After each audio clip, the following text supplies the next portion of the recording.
스승님, 질문이 있습니다. 관세음 보살님은 중생을 제도하실 때 사람을 차별하셨을까요? 예를 들면 스승님께서 보문품을 설명하실 때 바다를 건너 보물을 찾거나 여행을 가거나 배를 타고 가거나 고기잡이를 하는 중생을 예로 드셨습니다. 그런데 만약 같은 바다에서 배를 타고 고기를 잡는 어부와 해적들이 동시에 태풍을 만나면 어떻게 될까요? 바다 저쪽에서 해적들이 몰려와 어부들이 잡은 고기를 빼앗거나 어획물을 약탈하려고 할 때 또는 값진 재물을 뺏으려 할 때 갑자기 바다에 폭풍우가 몰아치면 어부와 해적들은 각자 배 위에서 두려움에 떨기 시작하겠죠. 예측할 수 없는 불길함에 어부들은 늘 해왔던 대로 관세음 보살님께 보호를 청하며 서둘러 염송합니다. 관세음 보살님, 제발 저희를 지켜주십시오. 그런데 그때 다른 배에 타고 있던 해적들도 똑같이 염송하기 시작합니다. 아이고, 태풍이 온다. 큰일 났다. 목숨이 경각에 달린 그 순간 기지를 발휘한 한 해적이 간절하게 염송을 시작합니다. 관세음 보살님, 지켜주십시오. 이렇게 두 배에 탄 사람들이 동시에 관세음 보살님을 찾습니다. 한쪽은 선량한 백성들이고 한쪽은 극악무도한 악당들인데 관세음 보살님은 둘 다 구하실까요? 모두 구하십니다. 이 부분에 대해서 확실한 기록은 없습니다. 하지만 강도 회의로 이 책을 한번 찾아보십시오. 책으로 남겼다는 것은 구조됐다는 의미죠. 이치는 간단합니다. 보살님은 중생의 어머니입니다. 그 배에 백성들도 부처님의 자식이고 강도는 부처님의 큰아들이라면 구하지 않겠습니까? 여러분이 어머니라면 어떻게 하시겠습니까? 자식이 강도는 아니어도 잘못된 길을 간다면 혼쭐을 내야겠죠. 잘못된 길로 빠졌을 때요? 네, 구하지 않을 수 있습니까? 구해온 다음 흠심패야죠. 우선 구한 후에 교화해야 합니다. 어머니라면 분명 다들 이렇게 할 겁니다. 아들이 익사하든 말든 지켜보고 있지만은 않을 겁니다. 왜 그럴까요? 사랑 때문입니다. 자비로운 사랑 때문입니다. 둘 다 똑같이 구합니다. 또 중요한 것이 있습니다. 방금 예를 든 상황을 떠올려보죠. 보살님이 보시기에 태풍이 몰려와서 다들 바다에 빠져 죽기 직전입니다. 구조해 줄 사람도 없고 옆에 구명보트 하나 없습니다. 작은 나룻배 두 척 중 한 척은 해적들이 타고 있고 한 척은 백성들이 타고 있습니다. 누구도 살아남지 못합니다. 도움을 청하고 싶어도 사람 힘으로는 부족합니다. 12급 태풍에 맞서 이길 수 있는 사람은 없으니까요. 죽음을 피할 수 없죠. 그 상황이 닥치면 마음속으로 보살님께 간절히 청하겠죠. 나무 관세음 보살. 속으로 보살님 명호를 다란이처럼 간절히 염송하면 보살님께서 들으실 수 있습니다. 자신을 구해달라고 보살님을 부르면 보살님은 구하러 오십니다. 마음속으로 구조 신호를 보냈기 때문이죠. 보살님은 차별하지 않으십니다. 여러분이 도적이든 백성이든 어민이든 차별하지 않으십니다. 전투 중인 병사라도 개의치 않으시죠. 먼저 목숨을 구하고 봅니다. 수행의 측면에서 설명할 부분이 있습니다. 도움이 필요해서 부처님의 명호를 염송할 때는 적어도 마음속에 자비를 품고 불보살님을 어머니 찾듯이 부른다면 그 마음만 있어도 그 사람은 바뀌거나 교화될 가능성이 있습니다.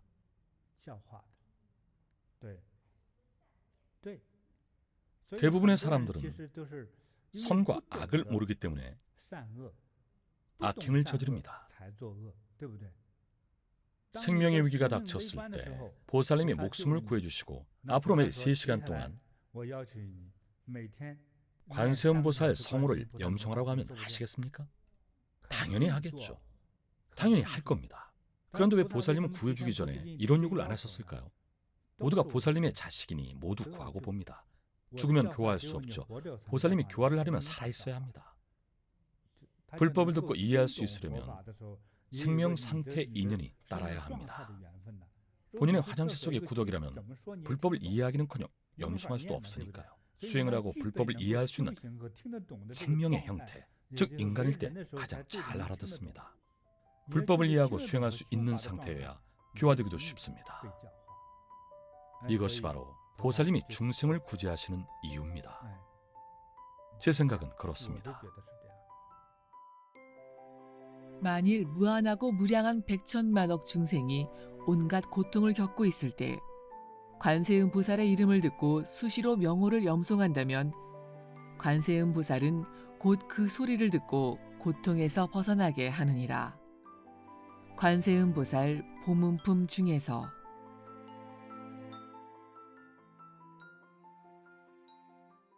사람들은 대부분 자신이 바라는 원을 관세음 보살님께 청하곤 합니다. 보살님도 중생을 돕고자 하는 원이 있기 때문에 좋은 결과를 주고자 하시죠. 제가 아는 어떤 회원분이 들려주신 이야기가 있습니다. 그분은 젊을 적 결혼을 한 뒤 아이를 몹시 원하셨습니다. 그런데 아이가 생기지 않자 계속 관세음 보살님의 명호를 염송하고 진심과 정성을 다해 원을 빌었습니다. 그렇게 10년, 20년의 세월이 흘렀습니다. 지금은 가임기를 훌쩍 넘어서 더욱 불가능한 상황이 됐습니다. 대신 남편에게 사랑도 듬뿍 받고 부부 사이도 아주 좋습니다. 그분이 제게 그러더군요. 각진 법사님, 아이가 생기게 해달라고 관세음 보살님께 빌었는데 왜 들어주시지 않는 걸까요? 또 다른 사연도 있습니다. 미국에 있는 보리선수센터의 한 부부 회원의 이야기입니다. 부부는 처음 미국으로 이민을 왔을 때 무척 설레어했습니다. 아메리칸 드림을 꿈꿨죠. 언젠가 수영장에 딸린 커다란 호화저택에서 자녀 둘, 개 한 마리와 함께 행복한 삶을 사는 게 꿈이었죠. 둘 다 직업은 안정적이었지만 호화저택을 사기는 부족했죠. 부부의 수입으로는 도심에서 약간 먼 곳에 방 3개짜리 아파트를 겨우 살 수 있을 정도였습니다. 자녀 둘도 아주 잘 컸습니다. 하지만 20년이 지나도록 수영장에 딸린 별장식 저택의 꿈은 이루지 못했습니다. 예전에 센터에서 그분이 저에게 물으셨습니다. 각진 법사님, 관세음 보살님께 그토록 빌었는데 왜 제 원을 들어주지 않으실까요? 저는 멋진 저택을 원했거든요. 스승님이 가르쳐 주실 수 있으실까요? 그처럼 오랜 기간 보살님의 명호를 염송했다면 보살님도 확실히 들으셨을 겁니다. 보살님의 마음은 대자대비하십니다. 항상 가장 좋은 것을 주십니다. 가장 좋은 것이란 우리가 지금 느끼는 것, 지금 누리고 있는 것이 바로 가장 좋은 것들입니다. 사람의 고통 때문에 불법이 존재합니다. 불보살님이 존재하시는 이유도 한 가지 목적 때문입니다. 중생의 이고를 위해서죠. 이고라는 개념을 기억하십시오. 만약 오늘 미국에 계시는 그 회원의 경우 그분의 능력이나 사회적 기여도 또는 회사에서의 기여도는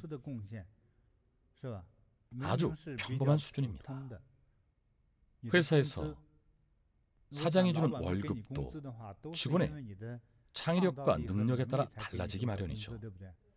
연봉이 1억 원이라면 회사에서 관리자급입니다. 회사에 무한한 수익을 가져다 주는 경우일 겁니다. 그 직원이 가진 지혜가 회사의 종망을 결정하고 전 직원들의 생계를 결정합니다. 연봉이 2, 3천만 원이라면 어떨까요?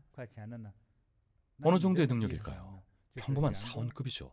회사에 대한 기여도가 관리자급과 비교나 될까요? 많은 수익을 창출하는 미국의 변호사, 기업 임원, 유명 의사들의 수입이나 부유한 삶을 무턱대고 부러워해서는 안 됩니다. 여러분은 사회 기여도 면에서 그들에게 한참 못 미칩니다. 가령 정성껏 염송하여 별장에 들어가 살더라도 그 복을 제대로 누리지 못할 겁니다. 자신이 원하는 복덕을 누리고 그 복덕을 감당할 수 있으려면 먼저 그만한 공덕이 갖춰져야 합니다. 공덕이 쌓이지 않은 상태에서 큰 재물을 받으면 도리어 부정적인 기운이나 재난이 닥칠 수도 있습니다. 부부가 열심히 노력한 결과 호화저택에는 살지 못했지만 미국 중산층에 진입한 것만도 정말 훌륭한 겁니다. 미국에서 이방인으로서 그만큼 사는 것만도 아주 대단한 일입니다. 안 그렇습니까? 물론 모두가 그런 것은 아니지만 대개 한 가정의 바탕은 차고 넘치는 돈에서 비롯되는 경우가 많습니다. 하루하루 성실히 땀을 흘리며 열심히 사는 부부들은 경제적으로 풍족하지 않기 때문에 한 달을 꼬박 쉬는 건 꺼려합니다. 그런 식의 삶과 노동도 하나의 행복입니다. 행복에 대해 생각해 보십시오. 처음에 여러분이 생각한 행복이 단지 큰 저택이었습니까? 여러분 지인들 중에 큰 저택에 사는 분들은 정말 행복할까요? 가난한 나라에 살던 사람이 처음엔 미국에 올 수만 있다면 공원에서 잠을 자도 좋고 대충 텐트를 치고 살아도 행복하다고 생각했을 겁니다. 미국에 온 후로 삶은 더 나아졌고 대신 바라는 것도 더 많아지지 않았나요? 제 지인 중 딸을 둔 아버지가 딸을 보러 미국에 갔습니다. 딸이 새들어 사는 집은 화장실이 공용이었습니다. 미국 샌프란시스코에는 그런 집의 집세가 한 달에 60에서 80만 원입니다. 침실과 거실, 주방과 화장실이 각각 분리되어 있는 집이라면 집세가 100만 원이 훌쩍 넘습니다. 그 모습을 본 아버지는 도무지 이해가 되지 않아 딸에게 말했습니다. 딸 집에 왔는데 머물 방 한 칸 없다니 대체 미국에 와서 10년 동안 어떻게 산 게냐? 어떻게 집 한 채를 못 구해? 딸이 아버지에게 말했습니다. 아버지도 평생 중국에서 살면서 큰 집은 못 사셨잖아요. 큰 축구 한 클레 산 게 전부잖아요. 그런데 뭐라고요? 꿈 같은 소리 그만하세요. 어리석은 생각이시라고요. 미국의 그 회원분이 열심히 연구를 해도 부처님이 큰 별장을 주시지 않은 것은 지금 그 상태가 그분에게는 최적의 상태이기 때문입니다. 사람들은 행복 속에 살면서도 만족할 줄을 모릅니다. 고통은 남과의 비교에서 비롯됩니다. 저 부자들은 평생 제대로 일하는 것 같지도 않은데 어째서 저렇게 부유할까? 잘 사는 사람들을 볼 때마다 마음이 괴롭고 불편해집니다.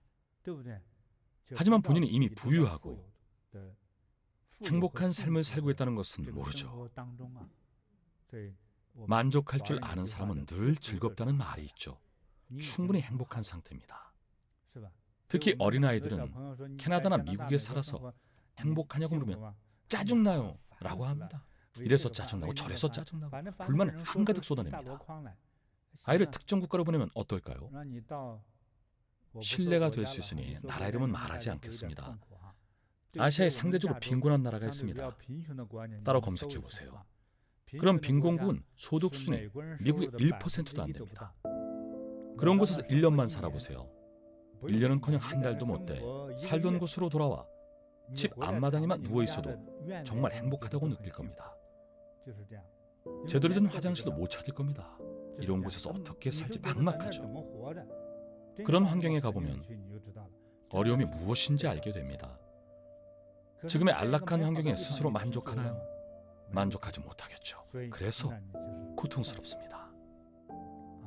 신, 부처님, 보살님께서 여러분에게 주시는 것은 적어도 현재 여러분에게 가장 좋은 것입니다. 그것에 만족하고 감사해야 합니다. 보살님이 왜 큰 집을 안 주시냐고 불평하지 마세요. 보살님 왜 큰 집을 주셔야 합니까? 보살님은 주로 위험한 재난에 처한 중생을 구하십니다. 우리 법사 질문 있나요? 질문은 아니고 동양의 동화가 생각이 났습니다. 서양에도 비슷한 교훈이 있는데요. 어릴 때 배우는 우화인데 제목은 어부와 금붕어입니다. 이야기가 아주 현실적입니다. 들려주시죠. 어릴 적 들었던 이야기인데 조금 가물가물합니다. 늙은 어부가 부인과 함께 어렵게 살고 있었습니다. 다 쓰러져가는 초가집에 낡은 나무 대야 하나 말고는 변변찮은 가구도 없었습니다. 하루는 어부가 고기를 잡으러 바다로 나갔습니다. 처음에는 허탕만 쳤죠. 두 번째로 그물을 던지자 해초와 잡동사니만 걸려들었습니다. 그물을 털어버리고 세 번째 그물을 던지자 금붕어 한 마리가 걸렸습니다. 그런데 인간의 말을 하는 금붕어였어요. 물론 설화니까 가능했겠죠? 금붕어가 말했습니다. 할아버지, 제발 저를 놓아주세요. 저를 바다로 돌려보내주세요. 늙은 어부는 측은지심이 들었습니다. 게다가 말을 하는 금붕어라니 심상치 않다는 생각이 들었습니다. 어쩌면 그냥 물고기가 아니라 바닷속 작은 신선일지도 모른다는 생각에 어부는 금붕어를 바다에 놓아주었습니다. 은혜를 아는 금붕어는 바다로 돌아가기 전 뒤를 돌아보며 할아버지에게 말했습니다. 혹시 소원이 있다면 바다에서 저를 부르세요. 제가 꼭 와서 소원을 이루어드릴게요. 이 은혜는 반드시 갚겠습니다. 금붕어는 다시 고개를 돌려 깊은 바닷속으로 사라졌습니다. 어부는 한동안 말을 잇지 못하다가 집으로 돌아와 아내에게 말했습니다. 여보, 내 말 좀 들어보시오. 오늘 내가 바다에서 신선을 만났다네. 어부는 바다에서 사람 말을 하는 금붕어를 만났던 일을 생생하게 들려주었습니다. 그러자 아내는 벼랑간 벌컥 화를 냈습니다. 신선을 만났는데도 기뻐하기는커녕 잔소리만 쏟아냈습니다. 그 금붕어가 그렇게 신통하다면 얼른 가서 불러내야죠. 저 구석에 있는 대야 좀 보세요. 부서질 대로 부서져서 빨래를 하려고 해도 물이 다 새어버리니 영감 빨리 서둘러요. 멍하니 있지 말고 가서 금붕어를 불러내서 새 대야를 달라고 하세요. 평생 아내의 잔소리를 듣고 살아온 어부는 군말 없이 바다로 갔습니다. 금붕어야, 금붕어야, 잠깐 나와보렴. 할 얘기가 있단다. 정말로 금붕어가 나타났습니다. 할아버지, 무슨 일이세요? 어부는 아내가 새 대야를 원한다고 말했습니다. 좋아요, 걱정 마세요. 집에 가시면 새 대야가 있을 거예요. 집으로 돌아보니 정말로 새로운 대야가 있었습니다. 아내도 무척 좋아했겠죠? 하지만 반나절도 못 가서 다시 투덜댔습니다. 영감, 뭘 하고 있는 거예요? 허구한 날 비도 새고 물도 새는 이 낡은 초가집이 안 보여요? 빨리 금붕어한테 가서 번듯한 통나무집을 달라고 하세요. 어부는 다시 바다로 나갔습니다. 금붕어님, 금붕어님, 다시 나와주려무나. 아내가 또 갖고 싶은 것이 생겼단다. 할아버지, 이번에는 무엇인가요? 아내가 새 집을 갖고 싶다는구나. 금붕어가 말했어요. 좋아요, 문제 없어요. 돌아가시면 새 집이 있을 거예요. 집에 돌아와 보니 반짝반짝 예쁜 통나무 집에 굴뚝과 창문과 가구까지 있었습니다. 어부는 기뻐하며 아내도 만족했을 거라고 생각했죠. 하지만 아내는 만족하지 못하고 또 다른 욕심을 부렸습니다. 통나무 집으로는 부족해요. 궁전에 사는 귀부인이 돼야겠어요. 그렇게 또 아내에게 떠밀려 바다로 갔습니다. 다시 금붕어를 불러 대저택을 갖고 싶다고 말했죠. 아까 사연에서도 호화 저택이 나왔었죠. 아내는 큰 저택도 모자라서 더 큰 궁전을 원했어요. 여왕제가 되고 싶었던 거죠. 그리고는 수많은 신하들의 시중을 받으며 살았습니다. 하지만 여왕제가 된 아내는 늙은 어부 남편은 안중에도 없었고 평생의 반려자인 남편을 하인처럼 대했습니다. 누구냐? 얼른 쫓아내거라. 아내는 모피를 걸치고 술을 마시며 어부 남편을 내쫓았습니다. 당신은 아무 쓸모도 없어요. 다시 금붕어한테 가서 말하세요. 아무리 신하들이 시중을 들어도 나는 만족 못하겠어요. 빨리 금붕어에게 가서 나를 바다의 용왕으로 만들어 달라고 하세요. 그 신선 금붕어가 직접 내 시중을 들라고 하세요. 어부는 점점 불안했습니다. 금붕어에게 더 이상 입이 떨어지지 않았지만 아내의 소원을 들어주지 않으면 죽임을 당할지도 몰랐습니다. 어부는 할 수 없이 바다로 나갔죠. 신선 금붕어야, 얼른 나와보렴. 우리 집 마누라가 실성을 한 것 같다. 이번에는 바다의 용왕이 되어서 너의 시중을 받고 싶다는구나. 물론 그러면 안 되겠지만 아내는 이미 황제가 되어서 시키는 대로 안 하면 내가 죽을지도 모르니 미안하지만 부탁 좀 하마. 어부의 말을 듣는 금붕어는 아무 말도 하지 않았습니다. 사실 이미 예전부터 금붕어는 언짢았죠. 그래도 금붕어는 어부 아내의 소원을 들어줬습니다. 호와 저택도 주고 궁전도 주었죠. 하지만 오늘은 어부가 와서 바다의 용왕이 되고 싶다는 아내의 소원을 말하는 동안 금붕어 신선은 침묵을 지키다가 고개를 휙 돌려 깊은 바닷속으로 사라졌습니다. 금붕어가 사라진 바다 위로 거센 파도가 몰아칠 뿐이었죠. 어부는 그 자리에서 한참 동안 금붕어를 기다렸습니다. 또 한 번 기적을 바랐던 걸 수도 있죠. 터덜터덜 집으로 돌아간 어부는 깜짝 놀랐습니다. 휘황찬란한 궁전은 감쪽같이 사라지고 처음에 낡은 초가집이 돼 있었습니다. 아내도 원래 모습으로 돌아왔죠. 대문에는 부서진 나무 대야가 덩그러니 놓여 있었고요. 하루아침에 모든 것이 원상복귀되었습니다. 공공하던 예전 삶으로 돌아갔죠.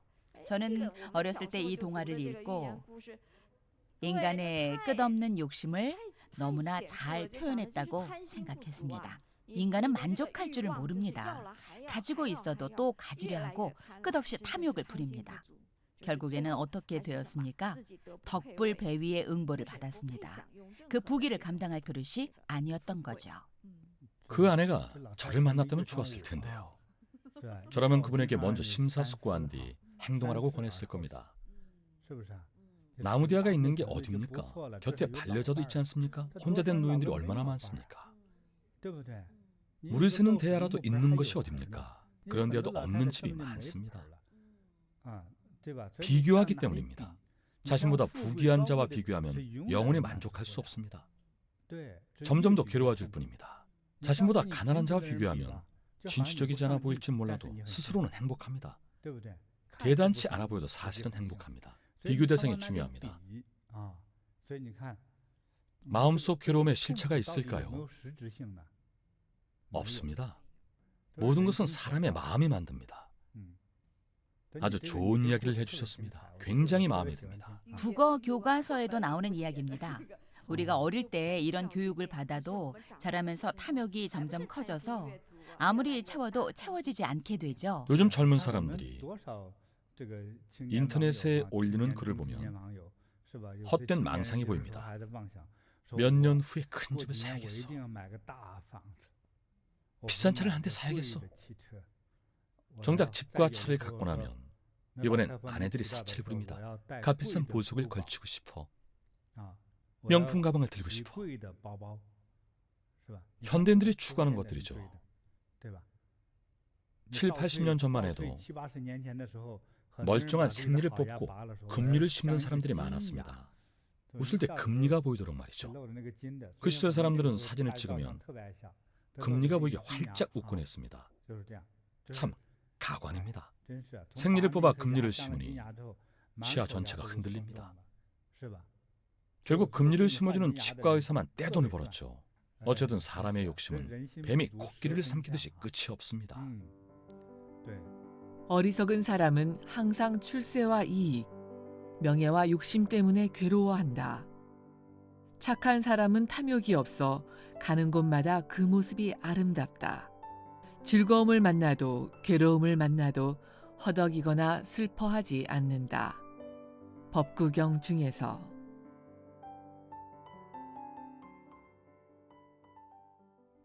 한 도둑이 있었습니다. 관세음 보살을 믿는 신도였죠. 전해 내려오는 이야기입니다. 도둑은 독실한 불교 신자였습니다. 직업이 도둑이었을 뿐이었죠. 매번 도둑질을 하기 직전에 기도를 올렸습니다. 보살님, 저를 지켜주십시오. 보살님 명호를 염송하며 잡히지 않게 해달라고 빌었습니다. 도둑질은 순조로웠습니다. 도둑질에 성공하면 기분이 좋았죠. 가끔 절에 가서 향 3개를 꽂고 왔습니다.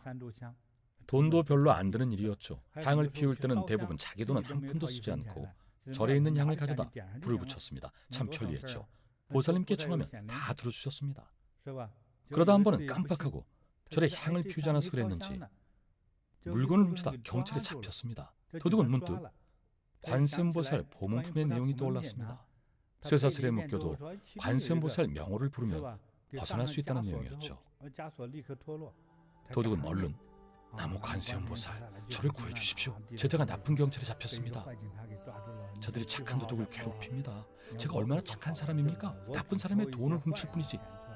저는 착한 사람입니다. 도둑이란 이름으로 살고 있지만 단지 이름뿐입니다. 저는 착한 도둑입니다. 부디 저를 풀어주십시오. 잠시 후 경찰이 들어와 말했습니다. 우재석방입니다.